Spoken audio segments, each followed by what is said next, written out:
Bonjour, nous sommes lundi et nous sommes revenus. C'est le 68e briefing aujourd'hui. Nous sommes revenus avec Arnaud et Pavel de Saint-Pétersbourg. Donc, on va vous faire un petit résumé de ce qui s'y est passé.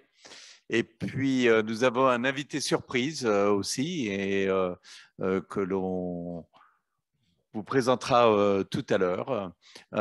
Et comme d'habitude, Arnaud et Igor feront leur briefing, leurs analyses de politique intérieure, extérieure et diplomatique. Juste pour commencer rapidement sur Saint-Pétersbourg, pour la 15e année consécutive, nous sommes allés au Forum économique de Saint-Pétersbourg, qui est un forum international et qui cette année était un petit peu moins international que d'habitude, c'est-à-dire qu'il n'y avait pas beaucoup d'Occidentaux. Alors, toutes les chambres étrangères présentes en Russie étaient à Saint-Pétersbourg. Donc, il y avait nos amis américains, canadiens, italiens, allemands, l'Association of European Businesses et nous-mêmes. Nous avons vu beaucoup de pays africains. Il y avait un certain nombre de Chinois, Coréens, Indiens. Mais une fois encore, très peu d'Occidentaux, ce qui est normal compte tenu de la situation.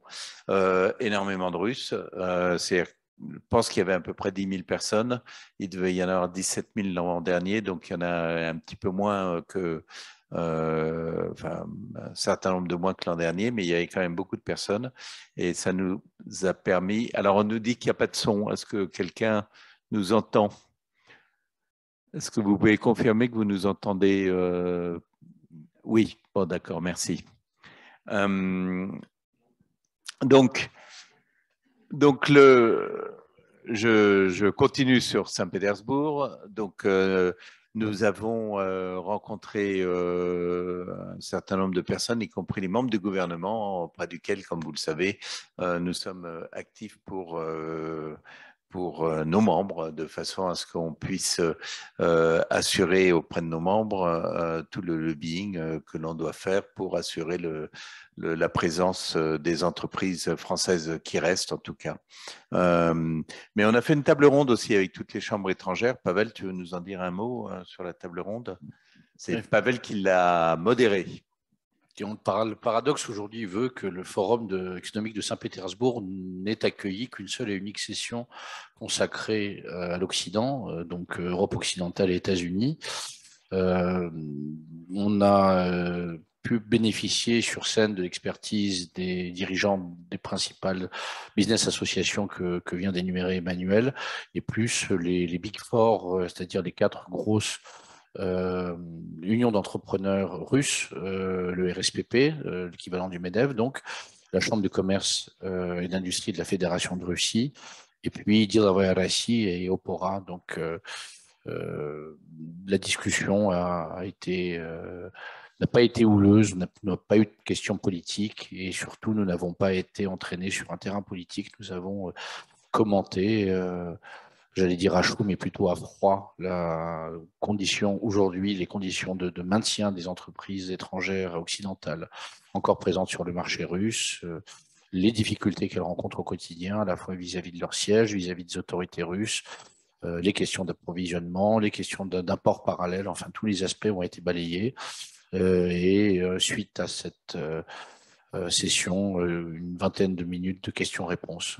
Voilà, donc un certain nombre de journalistes présents dans la salle s'en sont fait les échos, le Figaro pour ne pas les citer. Donc le travail a été fait, c'est ce que nous avions dit avant et ce que nous avons répété pendant cette session, c'est que l'essentiel pour nous était de maintenir le dialogue avec les autorités russes, avec les partenaires, avec les collègues, et ne surtout pas adopter des postures de boycott ou de déni qui, à mon avis, seraient préjudiciables à l'ensemble des parties concernées. Merci Pavel. Donc un forum qui était très utile pour nous. Alors on nous dit, on nous précise immédiatement qu'il y a aussi un forum culturel de Saint-Pétersbourg qui aura lieu du 10 au 12 novembre. Avec la participation active de notre nouvel ami, le représentant des talibans qui était présent, et ce n'est pas une plaisanterie, sur le forum et qui aujourd'hui est également intervenant sur la partie culturelle, sur les perspectives d'évolution dans son Alors, pays. ça, c'est une plaisanterie, hein, bien évidemment, ce que vient de dire Pavel. Le Taliban est effectivement présent, mais il ne sera pas au forum culturel, au contraire de ce que dit Pavel. Balistique et lapidation, je crois que c'est le... Donc, Pavel, il ne sera pas là. Mais il y avait un certain nombre d'ambassadeurs aussi, mais d'ambassadeurs de pays africains et qui étaient là. Et il y avait aussi l'ambassadeur de la Corée du Nord. Qui seront également au forum culturel sur Et d'autres... qui ne seront pas là, bien évidemment, au forum culturel, mais on vous tiendra au courant de ce forum culturel. On va passer, avant que ça ne dégénère trop rapidement, la parole à Arnaud. Arnaud, tu veux nous parler du forum culturel aujourd'hui?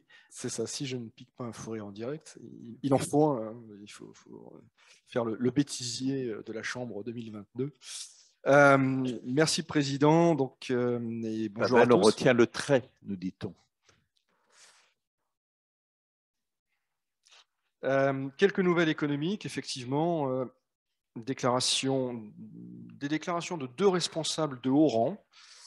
D'une part, André Biélousov, qui, comme vous le savez, est vice-premier ministre, et qui s'est exprimé, qui a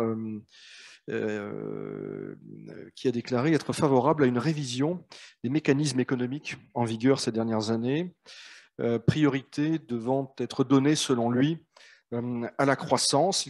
Il est revenu sur l'un des sujets qui agite beaucoup et qui inquiète beaucoup les responsables économiques, c'est le niveau du rouble. On en a parlé lors de précédentes séances. André Bialousov considère que le niveau optimal est situé entre 70 et 80 pour $1. Aujourd'hui, c'était 55. Donc on en est loin. Et par ailleurs, André Bialousov estime que la récession en Russie cette année pourrait être moins importante que prévu et il n'exclut pas qu'elle puisse se trouver dans une fourchette située entre 3 et 5%. Je rappelle que jusqu'à présent, les évaluations sont plutôt de l'ordre de 8%.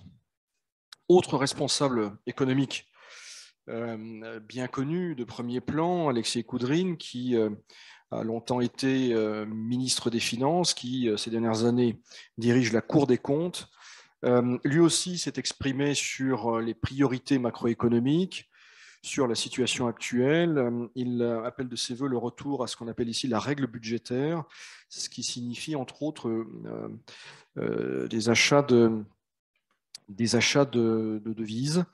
Mais il suggère que ces achats soient effectués non pas par la Banque centrale, qui est sous sanction, ni même par le ministère des Finances, mais peut-être par une institution ad hoc. Et il évoque la possibilité d'acheter des yuan, ce qui est assez intéressant et assez marquant dans la bouche d'une figure de proue libérale et pro-occidentale, ou en tout cas considérée comme telle pendant longtemps.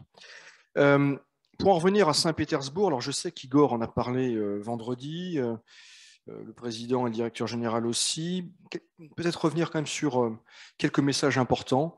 Le message important, me semble-t-il, c'est que la Russie dit vouloir rester un pays ouvert aux investisseurs étrangers, envers lesquels, et ça a été rappelé, souligné, aucune mesure discriminatoire ne sera prise. Je parle évidemment des entreprises issues des pays dits non amicaux. Donc ça peut paraître évident, mais quand c'est rappelé au plus haut niveau de l'État, dans un système aussi vertical de la Russie, ça a toute son importance. Parmi les autres annonces, et je sais que ça a été évoqué, mais je veux revenir un petit peu là-dessus parce que ça me paraît être la principale, a posteriori, avec un peu de recul, la principale annonce économique, c'est l'abaissement à 7% des taux pour les prêts bonifiés, annonce qui a été faite par Vladimir Poutine et qui doit être signée aujourd'hui et mise en œuvre dans les prochains jours. C'est important parce que ça a un impact évidemment majeur sur le moral des ménages, sur les perspectives, sur les projets immobiliers des uns et des autres, mais aussi sur l'activité du BTP. Donc voilà une mesure destinée à relancer ou à susciter en tout cas la demande. Pour terminer mon paragraphe sur la macroéconomie, quelques chiffres qui me paraissent significatifs. Tout d'abord, on a appris par le biais d'une dépêche de Reuters que la Chine avait augmenté de 55% ses importations de pétrole au mois de mai, pétrole en provenance de Russie. Dans le même temps, on peut dire comme ça qu'il n'y a pas de jaloux, l'Inde a multiplié par 6 ses importations de charbon en provenance de Russie au cours des 3 dernières semaines.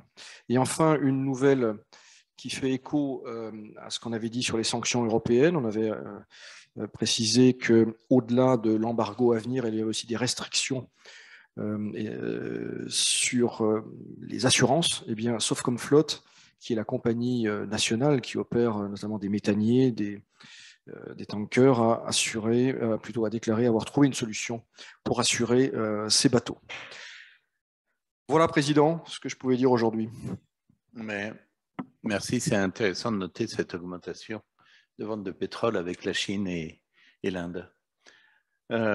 Igor, s'est-il passé des choses ce week-end, outre le discours peut-être de Vladimir Poutine dont tu as parlé vendredi? Vendredi, oui, j'ai commencé à parler, mais comme il était en train de conclure la session pendant que nous-mêmes avions déjà amorcé notre séance, je n'ai pas pu tout étudier, mais il s'est passé des choses. Je vais commencer par des déclarations du côté des responsables ukrainiens sur la situation. Tout d'abord, le chef du parti présidentiel, M. Arkamia, qui s'exprimant dans la Voix de l'Amérique, qui est reconnu comme agent de l'étranger en Russie, a indiqué qu'il était possible de reprendre les pourparlers avec la Russie, mais plutôt vers la fin de l'été, quand l'Ukraine aura, selon lui, déclenché une contre-offensive qui devrait permettre à Kiev d'être en meilleure position de négociation face à la Russie. Et que d'autre part, ces négociations sont considérées comme étant possibles sur la base du document d'Istanbul, dont on a déjà parlé dans les séances précédentes, sur lequel, selon M. Arkamia, Russes et Ukrainiens sont d'accord sur à peu près tout, sauf sur la question de la Crimée, qui continue d'être un verrou, puisque, rappelez-vous, souvenez-vous que dans ce document, il y a un document de travail, soumis par les Ukrainiens aux Russes à Istanbul, il est prévu de faire de la Crimée un objet de discussion entre Moscou et Kiev pendant environ une quinzaine d'années, ce qui est évidemment très problématique pour la partie russe. Monsieur Yermak, le chef de l'administration présidentielle ukrainienne, a quant à lui indiqué que la formation d'un groupe de travail pour les consultations au sujet des garanties de sécurité était achevée, que ce groupe allait donc être activé très prochainement. C'est un groupe qui est présidé par M. Yermak et par Anders Fogh Rasmussen, l'ancien secrétaire général de l'OTAN. Il devrait être composé notamment de différents experts des pays qui seraient désireux de fournir ces garanties de sécurité à l'Ukraine. Et son but serait donc de réfléchir sur ces garanties, d'en dessiner le contour pour arriver avec quelque chose de relativement au point, notamment lors d'une hypothétique future phase diplomatique. Le président Poutine, lors du forum de Saint-Pétersbourg, a déclaré, lors de son allocution, que la Russie n'avait rien contre l'entrée de l'Ukraine dans l'Union européenne, puisque selon lui, l'Union européenne n'est pas un bloc militaire et que par conséquent, il n'y a pas là de menace à la sécurité de la Russie. Alors c'est intéressant de voir la fluctuation un petit peu de ces positions, puisque à travers cette déclaration, on revient sur une position énoncée très tôt dans le début du conflit, fin février, par M. Peskov, lorsque l'idée surgit que finalement, certes, l'Ukraine ne rentrera pas dans l'OTAN, mais en revanche, elle pourrait rentrer dans l'Union européenne. M. Peskov, fin février, indique que la Russie ne voit pas là de menace à sa sécurité nationale, mais quelques semaines plus tard, du côté cette fois-ci du MID, on a des déclarations contraires, notamment M. Lavrov, mais avant lui, M. Polyansky, qui est le vice-représentant de la Russie à l'ONU, qui explique que, compte tenu de la posture très belliqueuse de l'Union européenne, des livraisons d'armes des différents pays de l'Union européenne à l'Ukraine, finalement, l'entrée de l'Ukraine dans l'Union européenne pourrait être considérée comme finalement menaçante. Donc là, on voit que le président, quelque part, persiste sur en tout cas que la ligne du Kremlin et n'est pas forcément celle du MID sur cette question-là. Il y a eu toujours M. Tokayev, président du Kazakhstan, qui s'exprimait donc au forum de Saint-Pétersbourg et on a constaté une baisse du transit du pétrole en provenance du Kazakhstan par le port de Novorossiysk de l'ordre de 20%. Alors, officiellement parce qu'on aurait trouvé une cinquantaine de munitions non explosées de la Seconde Guerre mondiale non loin du terminal pétrolier qui amène le pétrole en provenance du Kazakhstan, mais certains estiment que ce serait quelque part une réaction aux propos tenus par M. Tokayev à Saint-Pétersbourg, notamment lors de la session questions-réponses. On demande est-ce que le Kazakhstan va reconnaître un jour les républiques du Donbass, et sur laquelle à laquelle question il répond que si jamais on s'en tenait au droit des peuples à disposer d'eux-mêmes, il y aurait près de 500 États qui apparaîtraient sur la planète, ça n'aurait aucun sens, ce serait le chaos, et que par conséquent le Kazakhstan ne comptait pas reconnaître ces républiques qu'il qualifie d'ailleurs de territoires quasi étatiques. Alors c'est manifestement ça qui aurait pu provoquer cette réaction côté russe de diminuer, j'allais dire, l'approvisionnement, enfin les exportations de pétrole. À cela s'est ajouté une nouvelle qui a très vite été qualifiée de fake news par la partie kazakhstanaise, comme quoi il y aurait 1700 wagons transportant du charbon russe à destination du Kazakhstan qui auraient été bloqués également à la frontière. C'est une nouvelle qui est apparue dans la matinée, mais qui a été assez rapidement démentie. Bon, on voit qu'il y a un contexte qui émerge, suite manifestement à ces propos tenus par M. Tokayev qui n'ont pas fait l'unanimité côté russe. Maintenant, il ne faudrait pas que ça dure parce que ce sera, à mon avis, ce serait plutôt moi jouer à qui perd dans cette histoire-là. Il n'y a rien de bon à attendre d'une brouille ou d'une dispute ou d'un froid dans les relations entre les deux voisins. L'autre gros sujet de ce début de semaine, c'est Kaliningrad, puisque la Lituanie a décidé à partir d'hier de fermer le transit de marchandises vers l'exclave russe, de marchandises qui sont donc sous le coup des sanctions, donc principalement des matériaux de construction, certaines technologies et des métaux, certains types de métaux. D'après les autorités russes, ça représente environ 50% du transit entrant vers Kaliningrad, donc ce qui est évidemment très problématique. La Lituanie, de son côté, affirme avoir décidé la mise en œuvre de cette décision de concert avec la Commission européenne. Côté russe, on qualifie évidemment cette interruption de blocus et donc des mesures de rétorsion seront prises, ce qu'annonce la partie russe, après une étude très très méticuleuse de la situation. En tout cas, le chargé d'affaires lituanien en Russie a été convoqué au MID, où on lui a effectivement exprimé les protestations et expliqué que cette décision était considérée comme un acte d'hostilité et que si le transit n'est pas rétabli, la Russie se réserve le droit de défendre ses intérêts. Autrement dit, c'est quand même des propos qui sont assez clairs, assez explicites.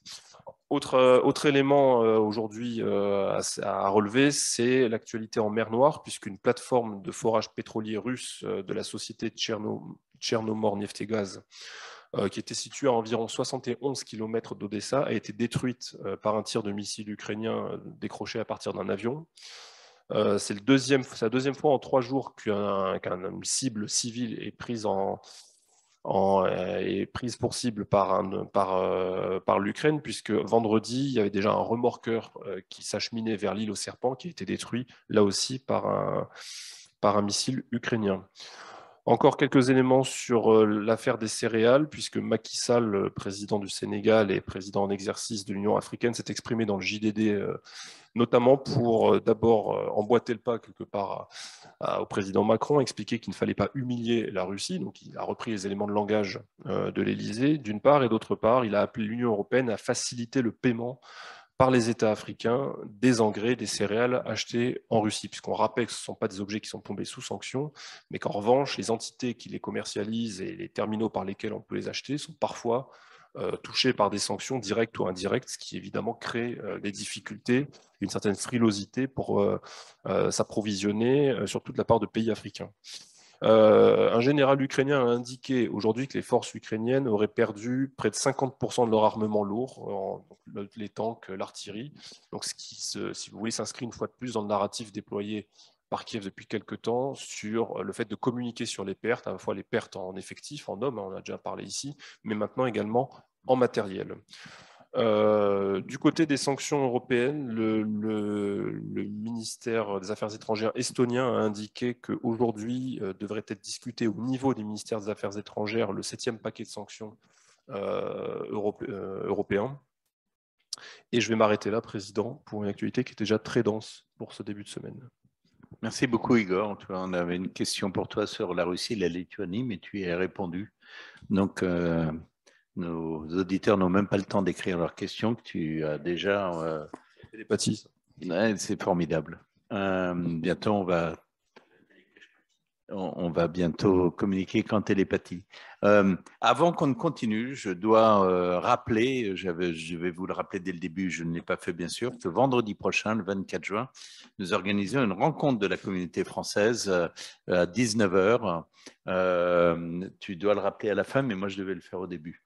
Et à 19h, en présence de l'ambassadeur de France, son Excellence Pierre Lévy, mais je vois que voilà, on vient de vous mettre le slide qui concerne cette rencontre qui aura lieu au Lysospace à côté de la Chambre. On a une question. Alors, faut-il interpréter l'arrêt de l'approvisionnement en gaz par la Russie pour la France, l'Allemagne et l'Italie comme une sanction russe? La Russie a-t-elle fixé ses conditions avant toute réouverture? Il faut d'abord rappeler les faits. Vendredi, si ma mémoire est bonne, donc, ou jeudi, on a appris que Gazprom allait réduire ses livraisons par le tube Nord Stream 1 en raison oui, enfin, disons que les turbines installées par Siemens et qui sont sous garantie, qui doivent faire l'objet de maintenance. Et ces sanctions, et ces turbines auraient été envoyées par Siemens au Canada, Canada qui a placé Gazprom sous sanction, à la différence des États-Unis et de l'Union européenne.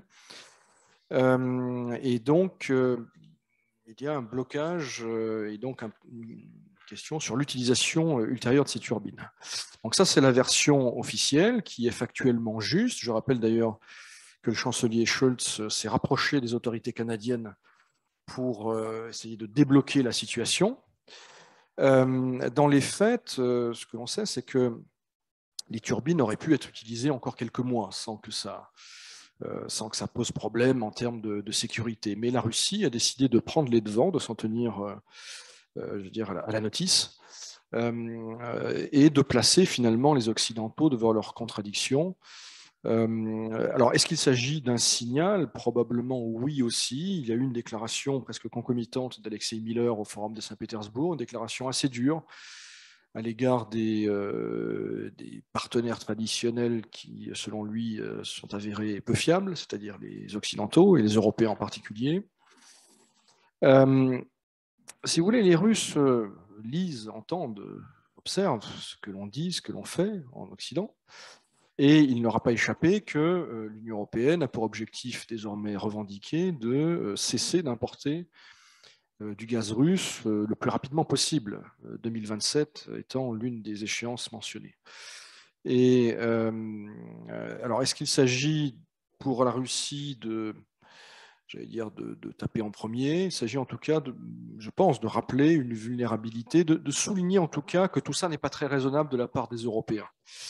Je ne crois pas que la volonté soit à ce stade préventivement de couper, mais la Russie rappelle, en tout cas ce faisant, qu'elle en a la capacité et que l'heure du bluff est terminée. Par ailleurs, la Russie, de façon parfaitement attendue et quelque part logique, ne fait preuve évidemment d'aucune bonne volonté en ce qui concerne la possibilité d'acheminer ce gaz par d'autres biais, en particulier par l'Ukraine, puisque la Russie n'a pas, et Gazprom n'a pas pré-réservé de capacités supplémentaires.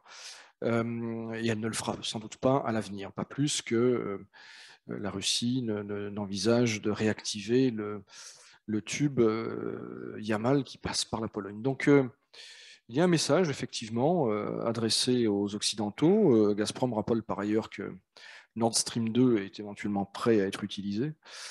Un message fort. Est-ce que ça annonce une coupure totale? Je ne crois pas, mais encore une fois, personne ne bluffe en réalité. Et il n'y a plus de tabou entre Russes et Occidentaux.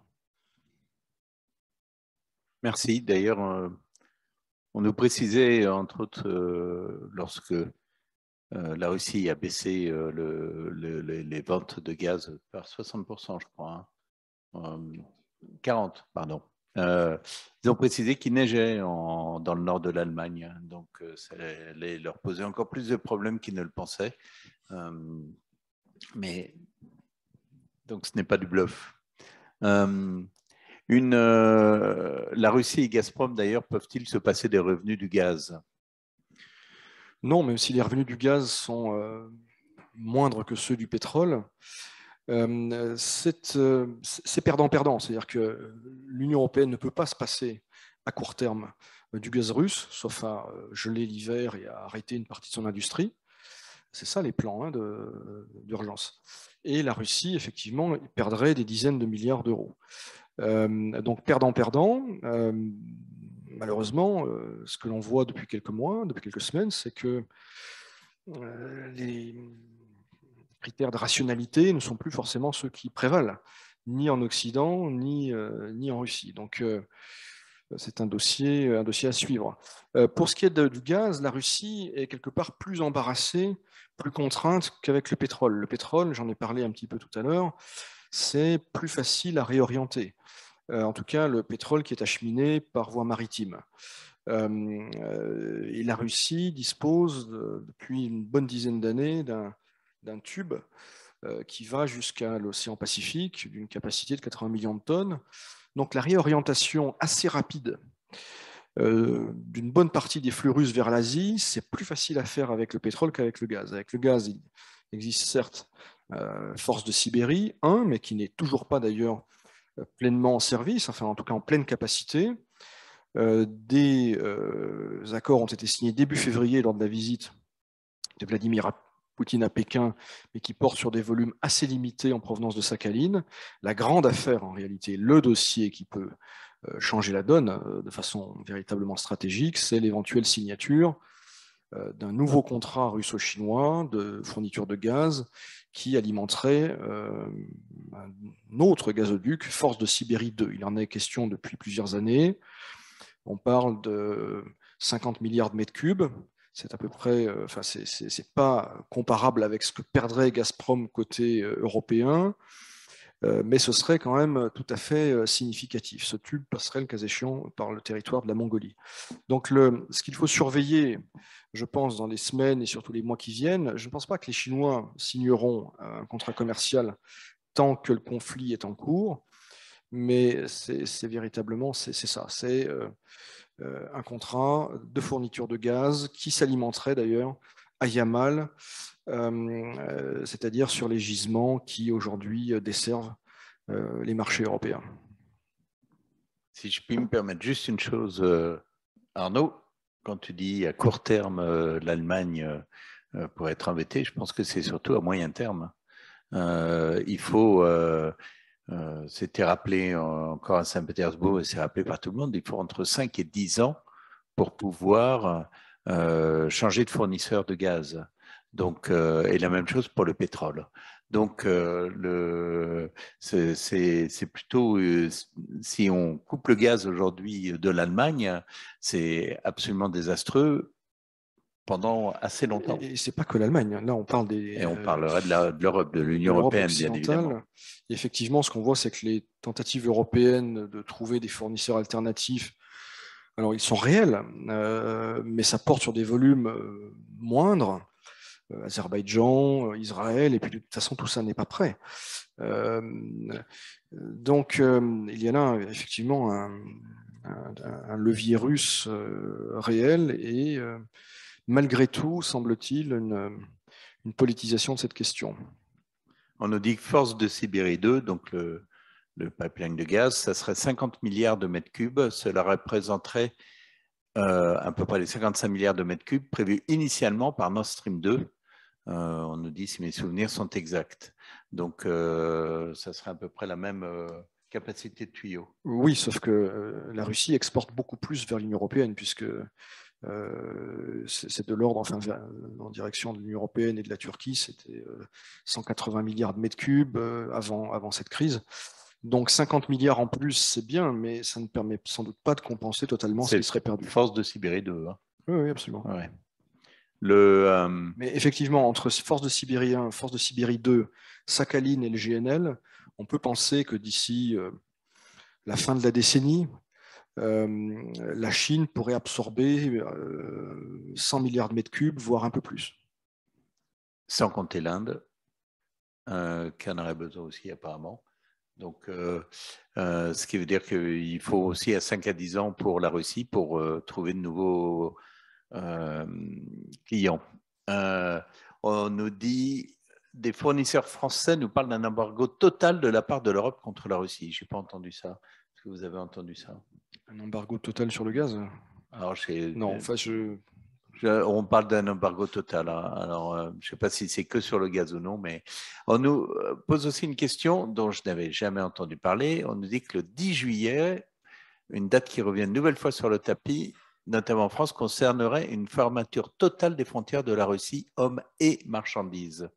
Quelles nouvelles avez-vous de ce côté, entre l'Union européenne et la Russie? Vous n'avez jamais entendu ça? Non. Non plus. Non, nous non plus. Donc, désolé. Mais on n'a pas entendu parler de cette fermeture qui, pour les hommes, ne serait pas vraiment gênant puisqu'on on passe plus du tout en direct pour aller en Union européenne, on passe forcément par des pays tiers, sauf la Finlande, mais bon, on peut se passer de la Finlande. La Chine aurait vraiment intérêt, envie d'augmenter sa dépendance vis-à-vis de la Russie pour son approvisionnement en gaz? C'est une question. Disons que les mots ont leur sens. Dépendance, c'est déjà connoté. Elle estime peut-être, d'abord, elle a besoin de gaz, de plus en plus besoin de gaz. Et elle peut estimer qu'une dépendance, entre guillemets, puisque c'est le terme utilisé dans cette question vis-à-vis de la Russie, est moins problématique que des dépendances vis-à-vis des États-Unis, de l'Australie. Et voilà. Donc, le calcul politique est majeur. Et on peut raisonnablement penser que la Chine est moins inquiète de l'avenir de ses relations avec la Russie qu'avec certains de ses fournisseurs. Il est très peu probable que les choses se dégradent entre la Russie et la Chine à brève échéance. Et surtout, bon, il y a la Mongolie au milieu. D'ailleurs, pendant très longtemps, ni la Chine ni la Russie ne souhaitaient qu'un éventuel tube ne passe par ce pays, considèrent que finalement, ce n'est pas un problème.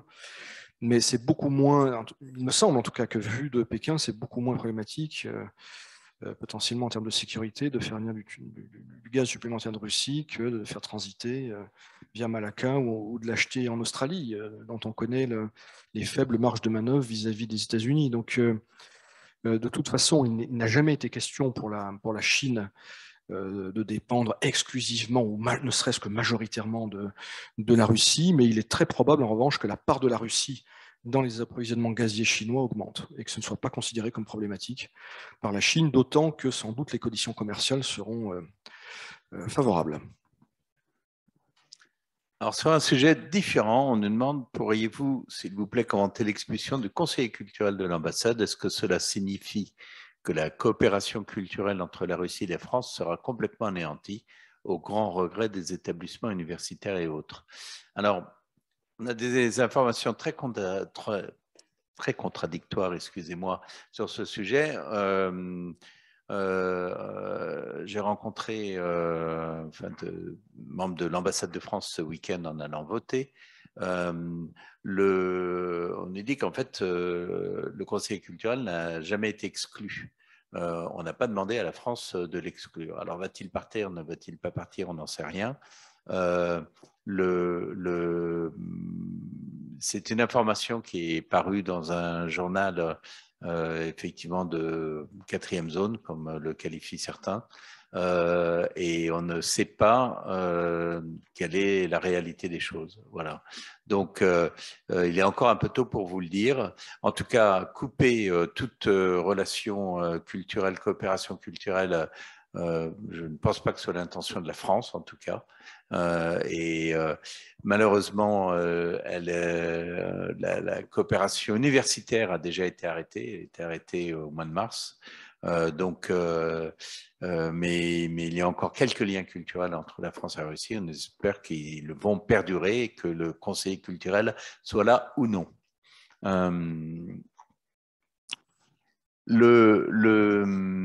On on n'a plus de questions, mais on a un invité surprise. Et cet invité surprise, voilà, c'est notre vice-président. Alors, on va tourner, voilà. Le vice-président Paul, appelé gentiment VPP, à ne pas confondre avec VVP. Voilà, vous voyez aussi le vice-président Chenesso, VPC.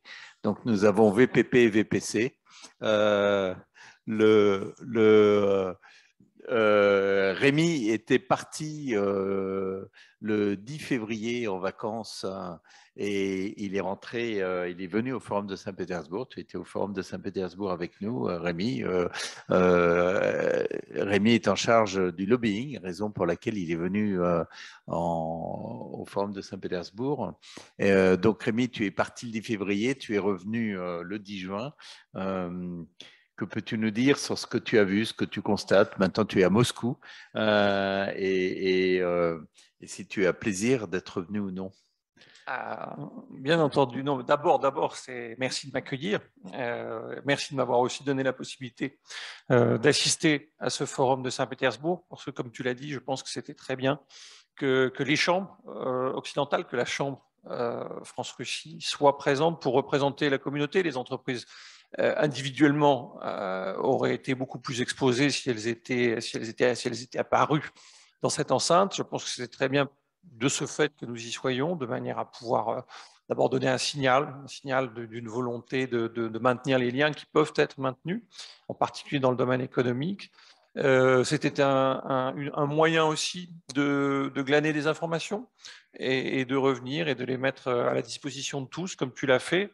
Et comme vous le faites chaque semaine plusieurs fois, je pense que c'est le rôle d'une chambre, je pense que c'est le rôle des... Moi, c'est ce que je dis, c'est ce que j'ai dit beaucoup en France pendant mon séjour, c'est qu'effectivement, c'est dans ces périodes que l'on voit que les chambres de commerce, que les conseillers du commerce extérieur aussi de la France sont des organisations, des structures qui ont une réelle utilité au service d'abord du pays et de sa prolongation économique, qui sont les réseaux d'entreprises et les réseaux d'affaires en partenariat avec nos clients, nos co-investisseurs dans les pays où nous sommes actifs. Donc je pense que c'est malheureusement un peu la contribution de cette crise à une meilleure appréciation des services rendus par ces structures. Et je veux saluer effectivement toutes les équipes de la Chambre et le conseil d'administration et les équipes du conseil économique et bien entendu l'Observo, qui pendant tous ces mois, je l'ai pu le voir malheureusement de loin, qui pendant tous ces mois ont tenu le coup, comme vous le dites, et ont analysé, ont partagé leurs observations et ont rendu service en donnant des informations pointues et utiles sur des sujets techniques dans une période où les entreprises étaient assaillies de problèmes qu'elles ne connaissaient pas, dans lesquels elles étaient soudainement plongées. Ce n'est pas terminé. À l'occasion de ma venue, bien entendu, j'ai rencontré beaucoup de mes amis et anciens collègues qui sont dans des situations complexes parce qu'effectivement, que ce soit la logistique, la finance, les prestations de services vont devenir de plus en plus compliquées pour les entreprises françaises, pour les entreprises étrangères en Russie. Mais il faut trouver des solutions parce qu'effectivement, il y a des entreprises qui restent, qui resteront. Il y a des entreprises qui reviendront parce que malheureusement, je pense qu'il faut qu'on soit tous conscients que le temps long, enfin malheureusement, heureusement, je dirais plutôt, le temps long fait que les difficultés s'aplanisent tôt ou tard. On a bien entendu, ce n'est pas en plein milieu de cette crise que nous avons la pleine visibilité, la pleine compréhension de ce qui se passera par la suite. Mais je pense qu'il faut tous espérer qu'un jour, les entreprises qui travaillent en Ukraine et en Russie puissent de nouveau le faire normalement. Les entreprises françaises, bien entendu. Donc, une fois de plus, c'est un plaisir d'être ici. J'ai échappé à la canicule pour venir à Saint-Pétersbourg. J'ai pu effectivement franchir la frontière terrestre, qui était une expérience intéressante entre la Finlande et la Russie. J'espère que cette frontière restera ouverte, contrairement à ce que l'on attend. C'est pas pour moi, hein, je ne repartirai pas par cette frontière, donc ça n'est absolument pas égoïste. Mais non, c'est un plaisir d'être ici, c'est un plaisir de voir que Moscou a changé et n'a pas changé, et que cette période de juin est toujours aussi plaisante, et que ce pays est toujours aussi présente toujours les mêmes attraits pour ceux qui y habitent et qui ont effectivement un sentiment pour lui. Voilà. Une question pour toi, l'invité Rémi. mystère a dit ce qu'il avait à dire. Une question, mon Dieu. Oui, alors parce que je me fais rappeler à l'ordre, parce que bah la oui. question, je n'avais pas posée, mais en fait, je ne l'avais pas posée volontairement parce que je voulais te la poser. Quel était l'état d'esprit, l'humeur des investisseurs en général, et russes en particulier, lors du SPIF, le forum de Saint-Pétersbourg? Je crois que le message général, c'est un message de résilience, c'est un message de volontarisme et d'adaptation aux circonstances que traverse la Russie aujourd'hui. Donc, effectivement, comme on l'a rappelé, il y a souvent un débat en France qui est assez intéressant sur la valeur réelle de l'économie russe et la valorisation, j'allais dire. Je suis souvent étonné en Occident qu'on applique à la Russie, en tout cas à la Russie avant la crise, le critère d'appréciation du PNB en monnaie, en dollars courants, alors que la véritable façon de classifier les économies, et c'est une façon de classifier les économies qui est universelle, puisqu'elle est celle du FMI, elle est celle de la Banque mondiale, elle est celle aussi de la CIA sur son site Internet, si vous voulez vous intéresser au sujet, et c'est le classement des PNB par parité de pouvoir d'achat. Et qu'à ce titre, la Russie est bien loin d'être à ce classement censé être infamant d'ailleurs, qui serait à mon avis assez fort peu apprécié par nos voisins espagnols de l'économie espagnole. Donc, alors après, effectivement, si on revient au PNB par habitant, on est dans quelque chose qui est un peu plus dégradé, mais ce qui nous intéresse, c'est la valeur absolue, et la valeur absolue, en tout cas avant la crise, elle n'était absolument pas celle qui était dite et qui était communiquée sur les sites et par les médias. Bon, ça c'est un détail, mais c'est un détail qui a son importance, parce que quand effectivement on parle d'une éventuelle disparition de la Russie du paysage mondial économique, c'est un peu audacieux, et on voit bien que le reste du monde, Asie, Afrique, Amérique latine, ne partagent pas vraiment cette opinion. Donc je pense que les Russes en sont conscients et que de ce fait, pour l'instant, ils comptent sur leurs propres forces, ils sont dans une logique de guerre, même si le mot n'est pas prononcé ici. C'est une économie qui se prépare à effectivement une période d'isolement qui peut être longue. Alors en même temps, on a entendu au forum aussi, c'était intéressant, je ne sais pas si tu t'en souviens, mais les autorités russes, le président russe lui-même a dit que la substitution aux importations ne devait pas être la solution au développement de l'économie russe. Alors, ce qui veut dire qu'au lieu de se tourner peut-être vers les économies occidentales comme ils le faisaient auparavant, et vers les technologies occidentales comme les Russes le faisaient auparavant, ils vont essayer de se tourner vers d'autres espaces géographiques pour trouver ou développer ensemble des technologies qui leur permettent effectivement de se passer de ce qu'ils importaient d'Occident. Est-ce que ce sera possible? Je vous avoue que je n'en ai pas la moindre idée. C'est une question qui se posait avant 2014, hein, ne nous voilons pas la face, et qui se posera, j'imagine, même après cette crise. Donc, pour répondre à ta question, je pense que les dirigeants politiques et économiques russes sont en ordre de bataille. Et ce que l'on voit, en tout cas, la façon dont, par exemple, la Banque centrale russe a géré la crise depuis son début, plutôt de bon augure. Après, effectivement, je n'ai pas de boule de cristal, je ne suis pas capable de dire s'ils réussiront dans leur entreprise. Voilà. Mais j'ai rencontré aussi des entrepreneurs français. Enfin, on a dîné ensemble d'ailleurs avec un entrepreneur français établi ici depuis longtemps, qui m'a assez étonné par son enthousiasme, sa positive, enfin son approche très positive, dans la mesure où il est en train complètement de revoir son business model et de se lancer dans des directions nouvelles qui sont créatives, intelligentes et adaptées à la configuration nouvelle. Donc les gens s'adaptent. Enfin, les gens qui ont travaillé en Russie, de toute façon, par nature, sont à mon avis adaptables. Une autre question. L'Inde était présente ou représentée au SPIF. Elle achète des Rafales français et de l'énergie russe. Voyez-vous un risque de rétorsion de la France ou de l'Union européenne contre l'Inde ou de tension? Mon Dieu, voilà une question qui nous dépasse. Je pense que c'est Igor qui va répondre à cette question. Je croyais que tu allais répondre. Mais merci en tout cas, Rémi. On est ravis de te retrouver, ravis de te voir. Merci à vous tous. C'est un plaisir d'être ici. Et on espère que tu vas revenir rapidement après être reparti. Je sais que tu as des obligations en Europe, mais tu reviendras, j'espère, Rémi. Merci beaucoup, Emmanuel. Igor, est-ce que tu veux répondre à cette question? Brièvement, moi je pense que non. Je pense que les Indiens, avant même cette crise, étaient déjà sur un positionnement qui leur permettait d'acheter des armes aux Russes, d'acheter centrales nucléaires aux Américains, de faire remonter leurs armes par des Israéliens. Enfin, ils avaient quand même une tendance à aller chercher à diversifier leurs approvisionnements énergétiques en armement, on va dire, sur des domaines sensibles, des domaines de souveraineté. La crise depuis le 24 février intervient et on voit qu'ils tiennent à rester sur cette logique-là et pas se faire dicter leur agenda par une quelconque crise ou qu'elle intervienne. Eux, le seul prisme qu'ils appliquent à tout ça, c'est celui de la Chine et de leur relation très problématique, pour pas dire plus, à la Chine. Et pour eux, entre guillemets, affaiblir le partenariat qu'ils ont avec la Russie, c'est-à-dire ne plus acheter de pétrole, enfin, en fait faire ce que les Européens attendent, de ne plus acheter de pétrole, pas acheter de charbon, ne plus acheter d'armes, ne plus faire ceci, cela, ça revient pour eux à faire autant de cadeaux à la Chine. Et pour eux, c'est inconcevable parce que de leur point de vue, ça reviendrait à affaiblir donc la Russie, quelque part un peu à lâcher la Russie, et donc à pousser un peu plus la Russie dans les bras de la Chine, ce que ne veulent évidemment pas faire les Indiens, et là ils s'en tiennent à un vieil axiome qu'ils appliquent depuis des décennies. Donc je pense pas, à mon avis je pense pas, l'Inde c'est un marché énorme, c'est plus d'1 milliard d'habitants, c'est ce qu'on appelle soi-disant la première démocratie du monde, hein. Et eux n'appliquent pas les sanctions, c'est pas leur sujet, et à mon avis ils continueront effectivement de ne pas le faire. Merci Igor.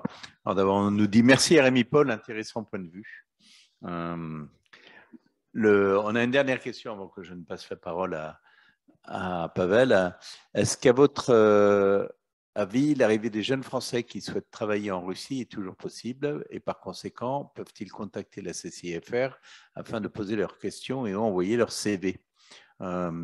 C'est de plus en plus difficile, ça c'est sûr. Alors en plus, quand vous parlez de jeunes Français, ce sont des jeunes Français étudiants, diplômés, ils peuvent toujours nous contacter, on leur dira, mais c'est de plus en plus difficile en tout cas, et il faut qu'ils parlent russe. S'ils ne parlent pas russe, diplômé de l'ESSEC, donc c'est une bonne école, mais il faut qu'ils parlent russe. S'ils ne parlent pas russe, ça c'est quasiment impossible. Et ils ne pourront pas travailler dans une société étrangère, donc c'est forcément dans des sociétés russes. Et ils parlent russe, nous dit-on. Mais envoyez-nous leur CV, on vous dira, mais on ne peut vraiment rien vous garantir. Une dernière question, avons-nous des informations sur ce que sont devenus les Ukrainiens réfugiés en Russie? Sont-ils toujours en Russie? Des rumeurs parlent de détention. Il y a un article dans le Figaro par un excellent journaliste, Alain Barlouet, sur ce sujet. C'est un sujet délicat, évidemment, un sujet qui est traité de façon assez différente dans la presse. Le président vient d'évoquer cet article du Figaro, très nuancé, qui explique en substance, le correspondant explique qu'il n'a pas vu de personnes qui seraient là contre leur gré, finalement, durablement. Des articles dans la presse anglo-saxonne à la tonalité très différente, où l'on parle de camps de détention, camps de concentration, quelque part. Écoutez, moi, je ne suis pas allé dans le Donbass, à côté du Donbass. Ce qui me perturbe un petit peu dans la formulation, en tout cas dans le narratif, puisque c'est un terme à la mode anglo-saxon, c'est que finalement, on exclut a priori la possibilité même que des Ukrainiens du Donbass puissent trouver refuge en Russie. Or, je rappelle que plus de 900 000 d'entre eux, certains disent un peu plus d'1 million, après 2014, ont choisi la Russie, s'y sont installés, et la plupart d'entre eux d'ailleurs sont devenus des citoyens russes. Donc, je n'ai pas d'informations spécifiques, je lis des choses très différentes, mais je réaffirme que, même si ça peut paraître contre-intuitif, ou en tout cas difficilement audible pour un public occidental, qu'il y a une partie des Ukrainiens du Donbass qui considèrent que eh bien, leur avenir est en Russie. Merci Arnaud sur cette réponse très nuancée.